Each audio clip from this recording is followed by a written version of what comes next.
Active Kid MD on iron and ferritin levels in athletes.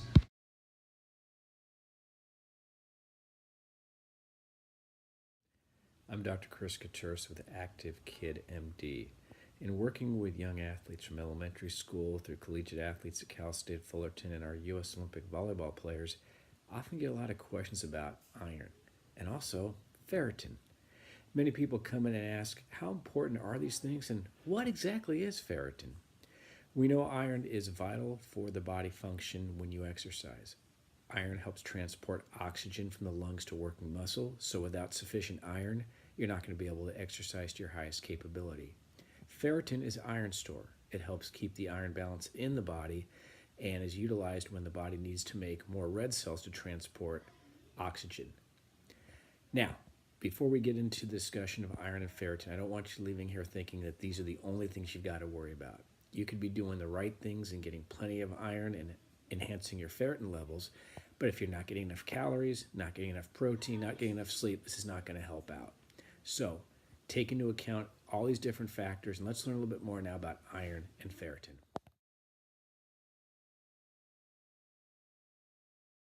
What can happen if athletes do not have enough iron in their diet?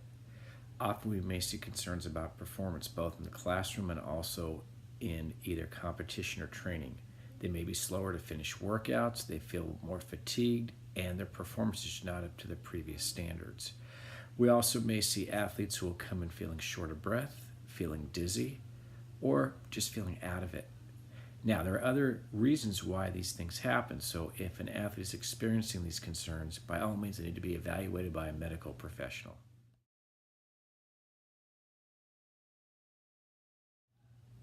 What particular athletes may be at risk for low iron?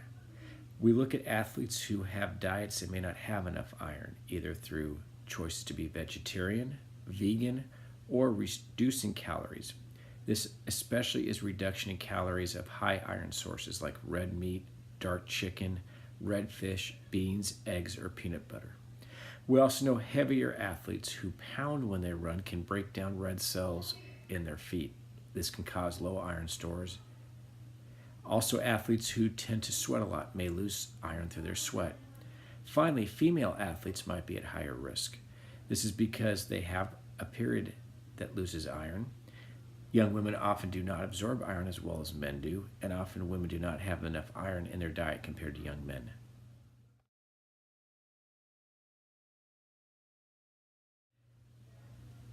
How can we tell if iron stores are low?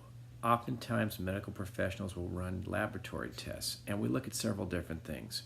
Number one, we look at those red cells. Those are the transport vehicles that take oxygen from the lungs to the working muscle.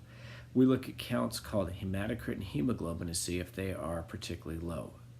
The next thing we look is at iron stores, and that's something called ferritin. And if you're an endurance athlete or probably an athlete of any type, you've probably heard about ferritin.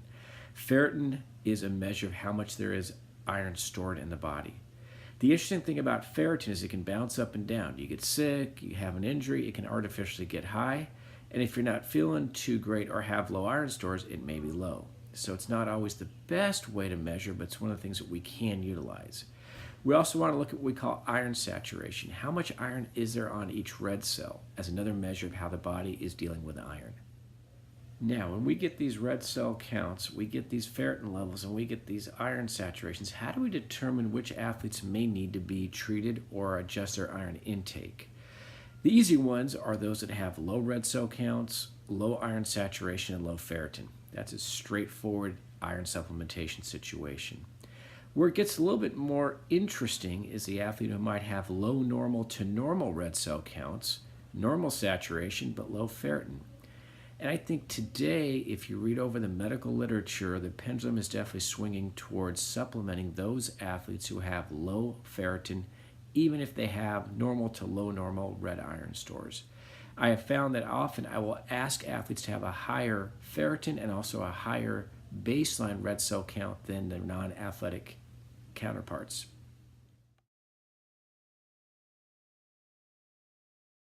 So now the magic question. What ferritin level is acceptable? In working with USA Volleyball and other sport organizations, Come up with the number 20 as kind of a cutoff. If an athlete is below 20, we have found that that can adversely affect performance, again, both in the classroom and on the field.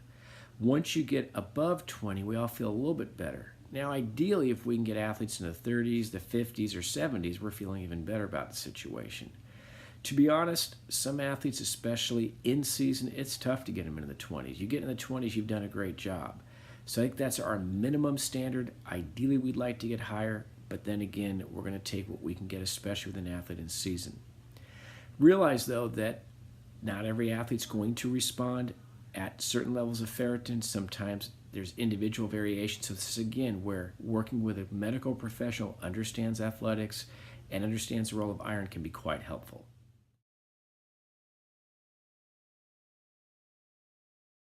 So if you have low ferritin, or you have low red cell counts, or you just want to avoid these things in the first place, how do you make sure you get enough iron? First of all, you have to know what appropriate daily intake is. For young men, we're looking at about 8 to 11 milligrams of iron a day. Young women, we're going to go higher, probably 15 to 18 milligrams of iron a day. How do you get this? Ideally, you're getting what we call heme iron. This is iron that's found in red meat, dark chicken, and red fish. Other good sources of iron include nuts, include raisins, and leafy green vegetables, but you've got to eat quite a bit of these type of things to get appropriate iron intake. We know that cooking in cast iron skillets can increase iron absorption, as can taking in fluids such as orange juice that has vitamin C that will help iron absorption. Now, there are certain foods that can reduce iron absorption. This includes heavy intake of caffeine and carbonated beverages. So those Diet Cokes are probably not the best for someone who's having iron issues. Should all runners take iron supplements? Should all endurance athletes take iron supplements? Because there is a risk of iron overload, especially in males, it is probably best that you seek care from a good sports medicine consultant to talk about iron, your particular iron levels, and the best way for you to make sure you're getting enough iron without taking the risk of overload. That way, if supplements are needed, they can be regulated, they can be watched, and we can reduce the side effects of taking in the iron, while hopefully helping to maximize your performance.